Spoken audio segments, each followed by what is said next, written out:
O ran ein taith ni, roedden ni'n ffodus i gael cyfle i fod yn un o'r ysgolion arloesol, a roedd hyn yn sicr wedi gosod y tôn ac wedi bod yn sbardun i ni o'r cychwyn cyntaf.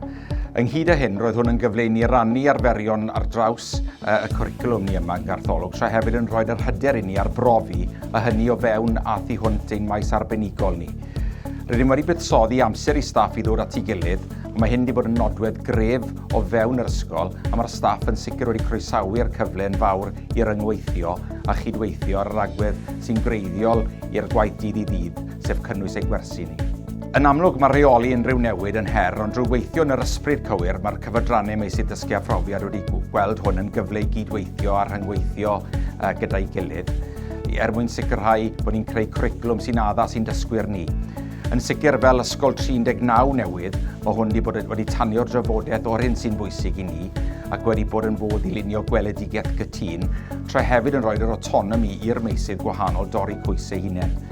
Mae'r pwysleisio'n barhaus mai taith yw hon ac nid darn o waith i gyflawni'n berffaith erbyn mis Medi hefyd wedi bod yn fodd i leddfu gofidiau a chaniatáu'r staff weld hon fel proses adeiladol sy'n mynd i esblygu a datblygu dros y blynyddoedd nesaf. Rydym wedi paratoi drwy dderbyn cymorth arbenigwyr nôl yn haf 2021 a mae'r penaethiad cysylltiol sy'n arwain am meysydd dysgu a phrofiad yn sicr wedi elwa o'r sesiynau diweddaru gan ein consortiwm ni. Y cam olaf nawr yw addasu'r hyfforddiant i sicrhau cyfleoedd dysgu proffesiynol unigol a phenodol i'r staff wrth i ni edrych ymlaen at fis Medi. Mae bod yn ysgol 39 yn sicr wedi bod o fydd i ni, gan ei bod wedi elwa yn sicr o brofiad y staff yr ysgol isaf a'r ysgol ganol sydd mor brofiadol yn gweithio mewn modd trawsgwricwlaidd. Roedd hyn yn fantes wrth i ni gydweithio fewn ein clwstwr yn ogystal a byddwn ni'n annog unrhyw ysgol uwchradd i gydweithio'n agos gyda'i clysterau wrth datblygu y cwricwlwm a manteisio'n llawn ar y môr o brofiad ac arbenigedd sydd ar gael o fewn y system. Un o'r prif heriau erbyn hyn yw'r linell amser yn enwedig o gofio bod tasgau penodol i gyflawni erbyn y Pasg.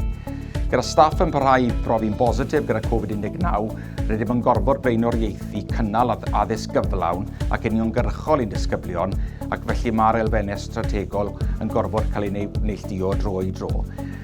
I ni'n goresgu'n hyn drwy fod yn synhwyrol yn y disgwyliadau a pham fo cyfyngiadau dwys o fewn un maes dysgu a phrofiad gan gofio nad yw hyn yn gyson o fewn yn ysgolion ni, ebson ar draws ysgolion ni. Mae angen i ni fod yn ystyrlon a pham fod rhesymau dilys iawn dros hyn, mae oedi yn anochel. Bydd modd cysoni'r cyfan yn hymor ar haf wrth i ni obeithio fwynhau cyfnod mwy sefydlog yn y system addysg.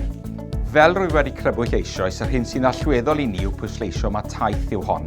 Taith lle welwn ni ein cwricwlwm yn esblygu a hynny drwy dreialu, cymryd ambell risg, dwyn ambell syniad ysgolion eraill a addasu chydig mwy ac yn y blaen. Mae cynnydd a boddhad ein disgyblion yn greiddiol i bob dim gyda'r cyfle i ni fanteisio ar dirwra'r cyfan i'n cyd-destun ni yma. Yn fwy na dim, mae hon yn daith i'w fwynhau a dyna yw a fydd profiad ni yma yn Ysgol Garth Olwg.